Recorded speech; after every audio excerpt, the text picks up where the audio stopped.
Have you ever felt like someone was slowly draining the life out of you? Toxic people often display specific behaviors, and if you don't recognize these signs in time, you could find yourself caught in a vortex of negative emotions and exhaustion. In today's video, we'll reveal 12 clear signs of toxic individuals. Understanding these signs not only helps you protect yourself, but is also essential for building and maintaining healthy, lasting relationships. And before we dive into each of these behaviors, if you find value in these videos, please don't forget to subscribe and click the notification bell so you never miss an update. Now, let's get started. Sign 1. Constant manipulation. Have you ever felt that someone is subtly guiding you down a path they've set without you even realizing it? Welcome to the alluring yet dangerous world of manipulation, a world that demands our utmost vigilance. Imagine you're in a game of chess, and your opponent keeps changing the rules to gain the upper hand. Slowly, you realize you're being pulled into an unfair match, and that's precisely how subtle manipulation can work without us knowing.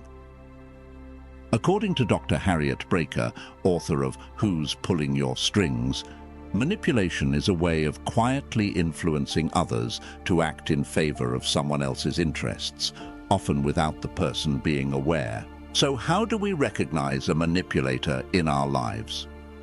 There are a few telltale signs to watch out for. First, they often use guilt as a tool.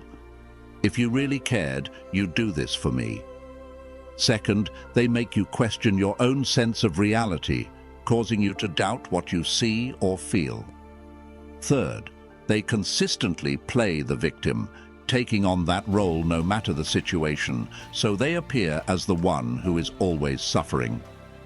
Remember, Stoic philosopher Epictetus once said, "It's not what happens to us that bothers us, but how we perceive it." Manipulators are masters at twisting our perceptions to suit their own purposes.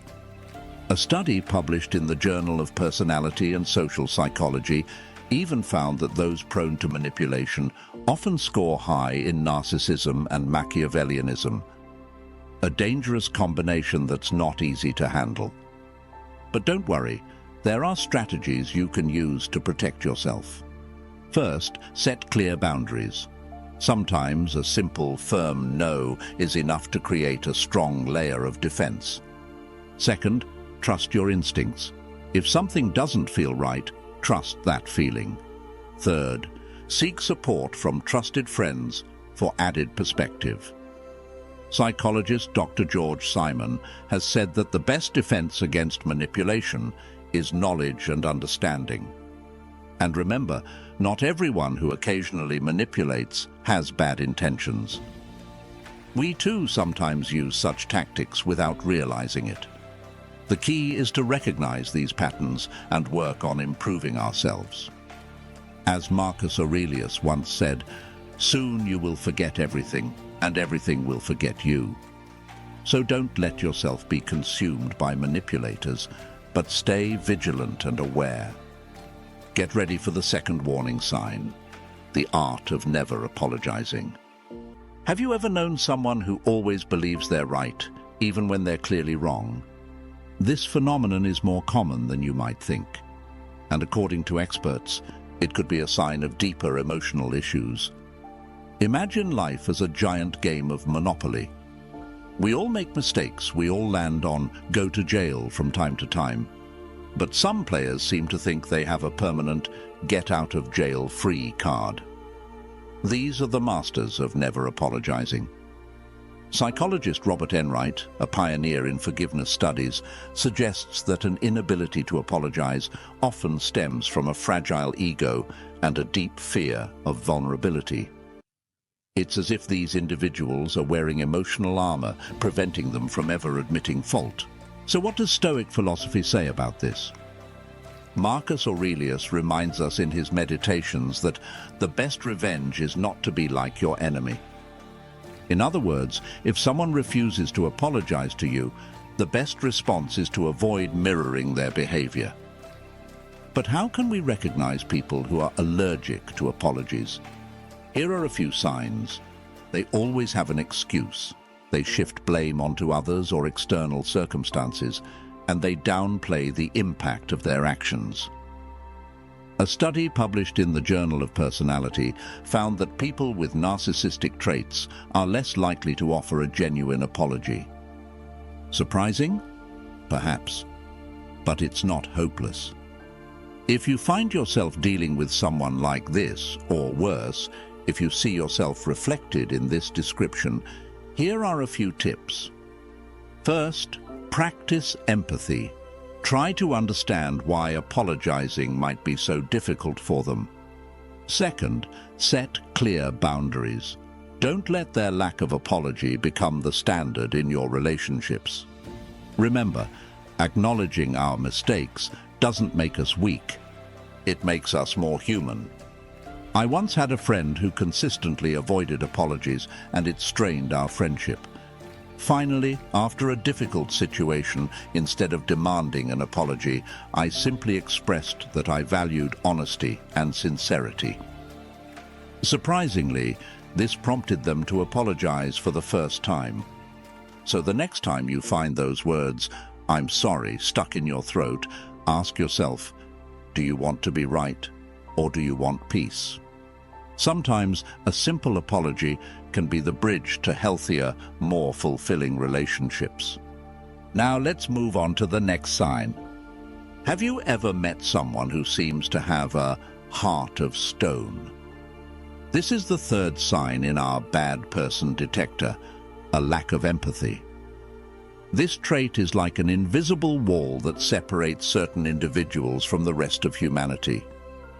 Imagine living in a world where no one can feel or understand what you're going through. That kind of isolation is chilling, isn't it? That's how people lacking empathy experience life. A cold world where the emotions of others are invisible. Psychologist Daniel Goleman describes empathy as the ability to emotionally resonate with others. Without it, human relationships become shallow and superficial. But how can you spot someone who lacks this crucial quality? Here are some telltale signs. They react indifferently to others' pain, struggle to see things from another person's perspective, often make insensitive comments without realizing, and generally find it difficult to maintain deep, meaningful connections.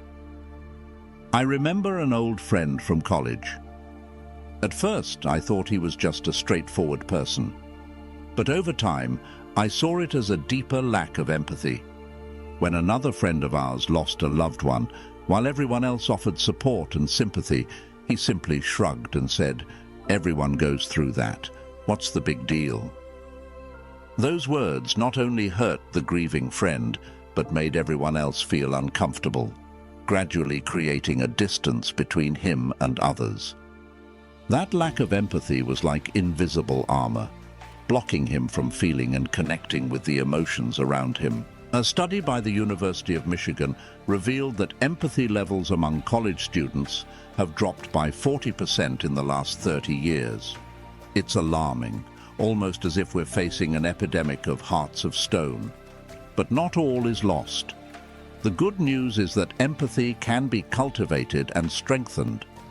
Research shows that actively listening and putting ourselves in others' shoes can significantly enhance our ability to empathize. So, what should you do if you encounter someone with an icy heart? First, don't take it personally. Their lack of empathy says more about them than it does about you. Keep your self-worth intact and don't let their behavior affect your own emotions. Second, don't expect immediate change. Empathy is a skill that takes time to develop. Third, lead by example. Sometimes showing empathy can inspire them to follow suit. The Dalai Lama once said, "If you want others to be happy, practice compassion. If you want to be happy, practice compassion." Sometimes putting this into practice means imagining what might be going on in that person's life that makes them act cold and indifferent. You might be surprised to find that they too could be carrying unseen burdens, and with just a bit of compassion, you might discover a small but genuine connection with them. Let's go now to the fourth warning sign in our bad people detector, the constant creation of conflict. Have you ever found yourself drawn into conflicts and arguments that seem to arise constantly, even when you haven't done anything to provoke them? Those are the times you may be caught in the whirlwind of people who thrive on drama. They act like directors behind the scenes, stirring up discord and seeming to find pleasure in disrupting the peace around them. Their motivations may be entertainment, or sometimes just a way to hide their own weaknesses. It's as if they have a radar that detects tranquility and an urgent need to break it apart. Renowned psychologist John Gottman, known for his extensive research on relationships, describes this behavior as one of the dangerous 4 horsemen of the apocalypse in interpersonal dynamics. He calls it contempt. This is a form of conflict that goes beyond mere argument. It's a deeper expression of disdain that can break down any relationship. A friend of mine had a coworker like this. Every meeting, every project turned into a stage for drama. A small comment from someone could escalate into a heated argument. Those around them gradually felt drained, as if no space remained for peace or collaboration. Not only did this disrupt work, but this colleague created a tense, uncontrollable atmosphere. Gradually, my friend and others learned to keep their distance, avoiding the vortex of tension. Author Ryan Holiday, in The Obstacle is the Way, reminds us that calmness can spread, but so can chaos. Conflict creators are like viruses of tension and instability, and if we're not careful, they can spread that feeling to everyone around them. So, how do we handle people like this without getting caught up in their cycle of drama? Here are some practical strategies. First, don't feed the drama. Remember, it takes 2 to tango in a conflict. Second, practice Stoic indifference, as Marcus Aurelius would suggest. Choose not to be harmed, and you won't be harmed. Third, seek out allies who value peace as much as you do. Surrounding yourself with people who also appreciate calm and harmony will help you feel grounded. Carl Jung once said, "What you resist persists. What you accept transforms you." Accept that there are those who thrive on creating chaos, but don't let that chaos become part of your life. Recognize the signs, set clear boundaries, and preserve your inner peace. Signal number 5. Constant lies. Have you ever felt like someone was quietly leading you down a path they'd mapped out without you even realizing it? Imagine you're building a house where each brick represents trust, shared experiences, and mutual honesty. Now, picture what would happen if someone began replacing those bricks with balloons painted to look like bricks. At first, it might seem harmless, maybe even charming, but soon enough, that whole structure will collapse. Lies are like these disguised balloons. They may seem harmless initially, but they slowly erode the foundation of any relationship. Stoic philosopher Seneca once emphasized that honesty is the essential foundation for strong, meaningful relationships. Imagine him at a family dinner where everyone is fibbing about who ate the last slice of cake. You could almost see him politely excusing himself in protest. But in all seriousness, constant lying isn't just a bad habit, it's a significant red flag. Lies can start small, like harmless fibs, but they quickly evolve into complex stories fit for a spy thriller. Over time, the habitual liar sees deception as their second language, leaving you feeling lost, trying to decode a constantly shifting reality. Why would someone choose to live in this maze of lies? Sometimes it's about manipulation. Other times it's hiding personal faults or simply losing the ability to be truthful, as if the manual for honesty got misplaced long ago. I remember a friend, Lisa, who had a relationship with someone who always hid things. At first, the lies seemed trivial, like little white lies about being late or unplanned meetups. But then they grew.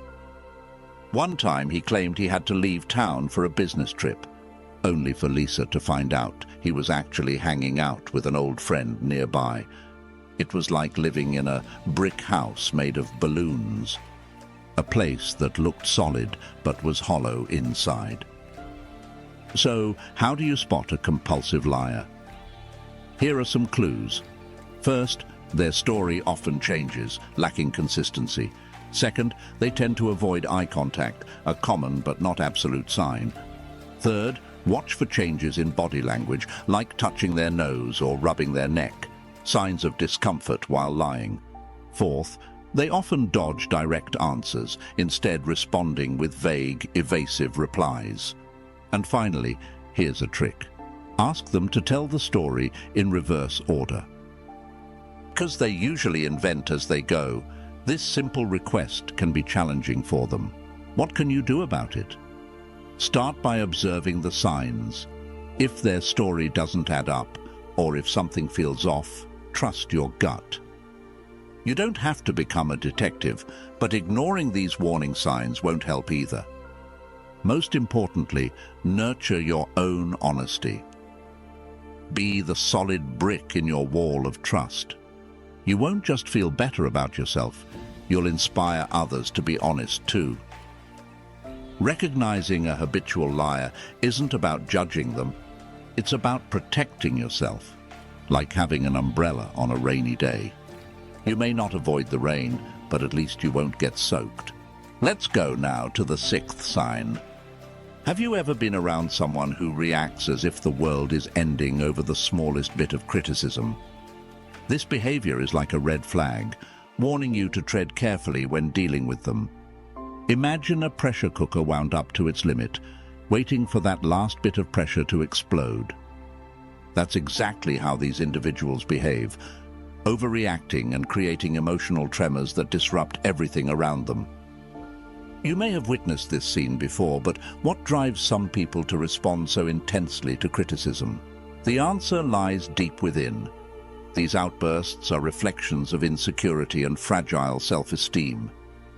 To them, any critique feels like a direct blow to their self-worth, triggering intense reactions to defend a delicate ego. The ability to handle criticism with maturity is a mark of emotional growth and self-awareness. But those who can't do this get caught in an endless loop of defensiveness and denial. A study from the University of Michigan found that people who overreact to criticism tend to report lower levels of happiness, and their relationships are often riddled with conflict. This highlights the importance of recognizing and addressing this behavior appropriately. A friend of mine had a colleague just like this. Every time their team met to review projects and give constructive feedback, this colleague would respond as though he were being deeply insulted. Any small suggestion was met with a defensive attitude and was taken as a personal attack. At times, he would even storm out of the room, leaving an atmosphere thick with tension. Eventually, the entire team became wary of offering feedback, and the workplace turned stifling. My friend realized they had to set boundaries, limiting interactions with this colleague to preserve their own mental well-being. A healthy relationship is built on open communication and the ability to accept constructive criticism. If you find yourself dealing with someone who overreacts to criticism, set clear boundaries to protect your peace of mind. Not everyone is ready to confront their insecurities, but you have every right to maintain your emotional health in your relationships. Signal number 7. Have you ever met someone who seems to think the entire universe revolves around them? Welcome to the fascinating yet sometimes frustrating world of the main character syndrome. This phenomenon, closely tied to narcissism, is more common than you might think. Imagine for a moment that life is a grand play, and the person with main character syndrome always sees themselves as the star, pushing everyone else down to mere supporting roles or extras in their grand narrative. Sounds amusing, right? But it's not so funny if you're one of those extras. From a psychological perspective, narcissism isn't just about loving oneself.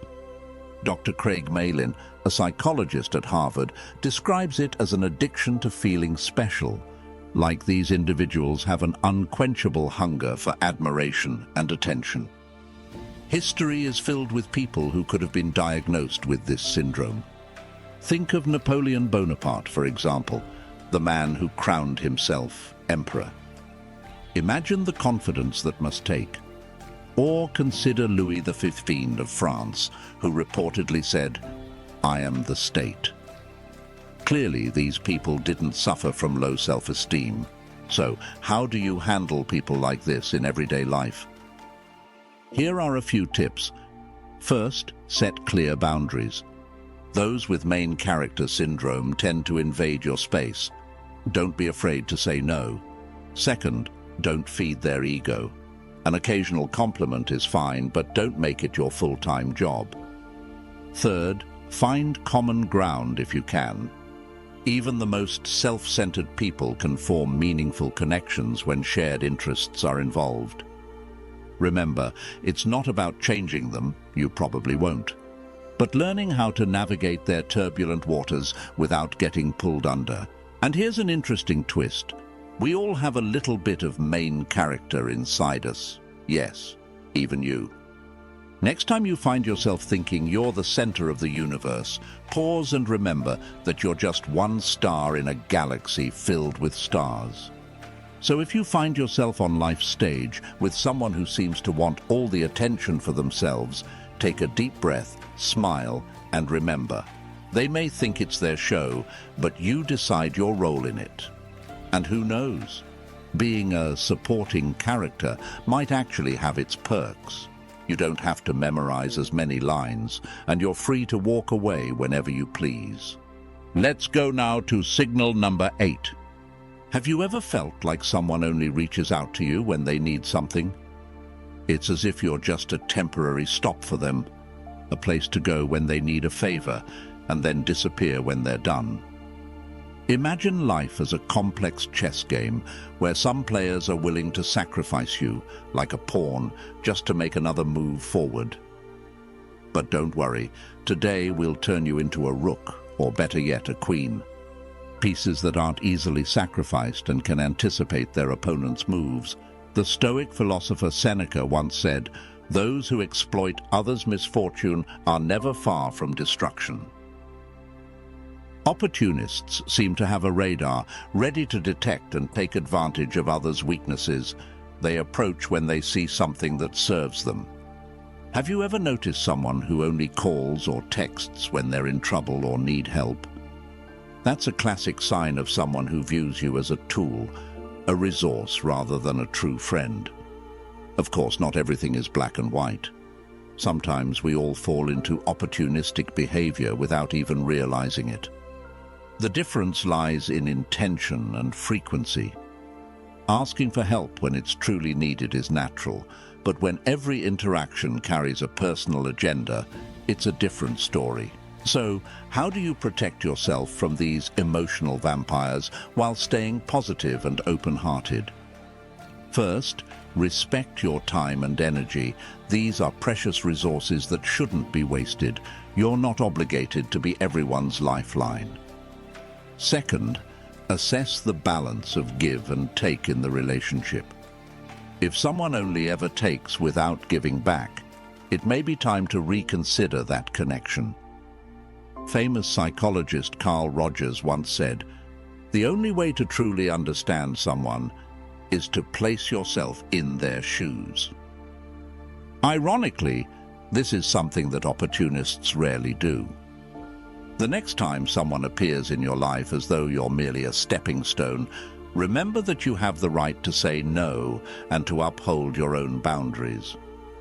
Remember that you are more than a stepping stone. You can propel them forward, yes, but you also have the power to let them bounce back up and fall down again. The power is in your hands. That said, we'll reveal the ninth sign. Have you ever felt like your personal boundaries are treated like a no trespassing sign that others completely ignore? It's exhausting when people view your limits as mere obstacles rather than as something to respect, isn't it? Imagine for a moment that your personal space is like a cherished garden, a peaceful, private haven you've carefully tended. But if someone walks in without a second thought, trampling on each bed of flowers as if it's their own playground without ever asking permission, the frustration is real. Psychologist Carl Rogers once said, "The only worthwhile journey is the one that leads back to yourself." But how can we truly be ourselves when others constantly intrude, leaving no room for us to exist on our own terms?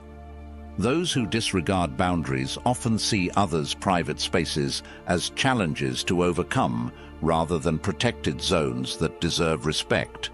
They invade your privacy, dismiss your requests for space, and ignore the behaviors you've clearly set as off-limits. A friend of mine once worked with a colleague like this. Despite her requests to work quietly, this person constantly came over to her desk, asking personal questions, disrupting her focus, and leaving her drained. When she set even clearer boundaries, even putting up a small sign as a reminder, he still ignored it, as if her needs weren't real. In the end, she had to seek her manager's help to reclaim her workspace peace. But there's hope.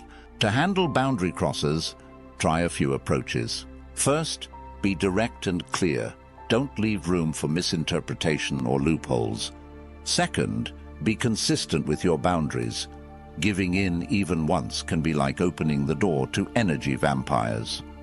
Third, remember to take care of yourself. You may not control their actions, but you can always control your response. Psychologist Henry Cloud once noted, "Boundaries define who we are and who we are not." So next time someone tries to step into your garden uninvited, remind yourself that your flowers aren't there for others to stomp on. Have you ever met someone who seems to hold a PhD in the art of criticizing others? These people don't hesitate to find and point out even the smallest flaws, and the longer you're around them, the more they drain your energy. Imagine being surrounded by people who only see your imperfections. No matter how hard you try, it seems like your achievements are constantly overshadowed by harsh judgments. This doesn't just hurt your feelings, it can truly damage your mental and even physical health.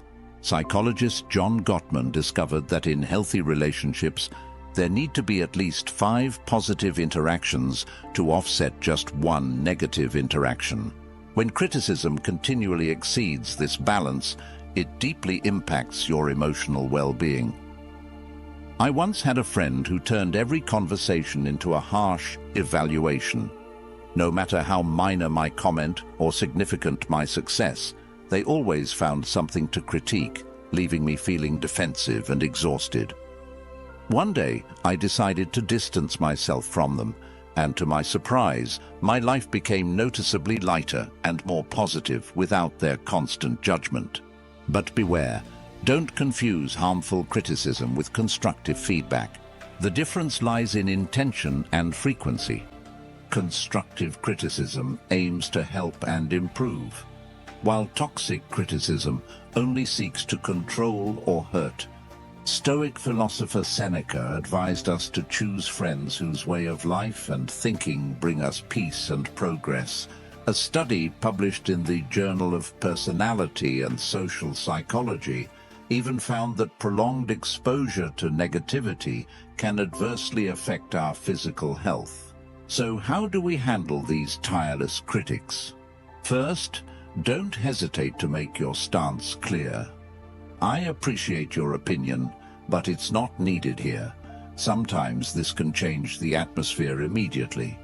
Practice empathy, as often the harshest critics are those who suffer most internally. Finally, actively seek out people who inspire you and fill you with positive energy. Choosing friends wisely is a meaningful investment in your own happiness and well-being. Let's move on to sign number 11. Have you ever met someone who always has the perfect excuse for every mistake? Imagine you're on a life journey, and every time an obstacle arises, instead of facing it, your companion blames everything around them. The dice, the weather, even a random passerby. This is how people who dodge responsibility operate. They're like master escape artists, evading every challenge in a cloud of excuses. But why is this attitude so dangerous? Imagine building a house together, and instead of acknowledging small errors, a bent nail or an uneven wall, they find every reason to shrug it off. The result? A shaky, unstable structure and a relationship filled with frustration. This lack of responsibility is like a virus, quietly spreading through relationships, sowing mistrust, resentment, and disappointment. I once had a friend who always blamed everything but herself. Whenever an issue arose, she had a story ready to justify it, from troubles at work to conflicts with friends. Gradually, people around her started losing trust, and I realized that without accountability, relationships become tiresome and unfulfilling. So, how do you spot someone who dodges responsibility? Here are a few signs. They always have an excuse. They shift blame to others.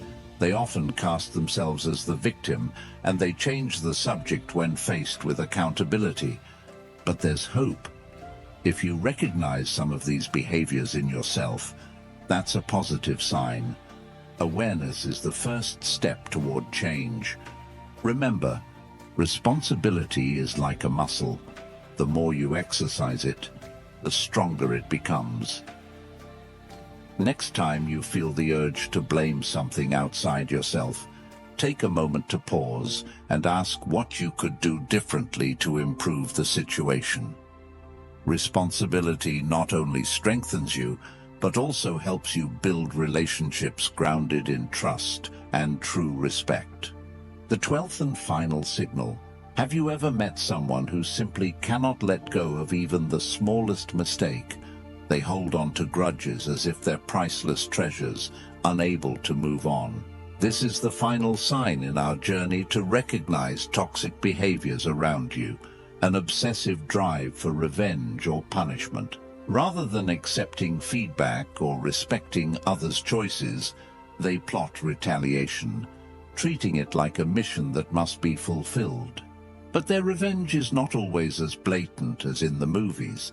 It's often cloaked in subtler tactics, spreading rumors, sabotaging opportunities, or manipulating relationships.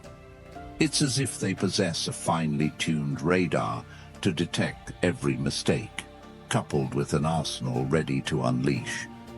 The irony is that this relentless need for revenge often ends up poisoning them instead. Imagine a real story. I once had a co-worker who could never let go of even the smallest conflict with anyone. After receiving a minor correction in a meeting, he quietly began spreading unfounded rumors about the person who had corrected him. As a result, the work environment grew tense, and no one wanted to approach him anymore. He ultimately became trapped in the cycle of resentment he had created, suffering from visible stress and a noticeable decline in his mental health. Studies show that people who harbor grudges and seek revenge often experience high levels of stress and poor mental health, like taking poison in the hope of harming someone else. It's essential to remain calm when dealing with them and not feed into their desire for conflict. Remember that their behavior reflects who they are, not who you are. Now that you know how to spot this sign, use that understanding to protect yourself and foster healthier, more positive relationships. If you've made it this far, write emotional well-being in the comments, so I know you're one of the champions who watched until the end of the video. Don't forget to like, subscribe, and turn on notifications so you don't miss valuable content like this in the future. Share this video with anyone you think could benefit from its message. Your support might just be the positive push they need. And right now, I encourage you to continue your journey into Stoic philosophy and human psychology by clicking on one of the 2 videos on the screen. See you next time, and here's a big virtual hug.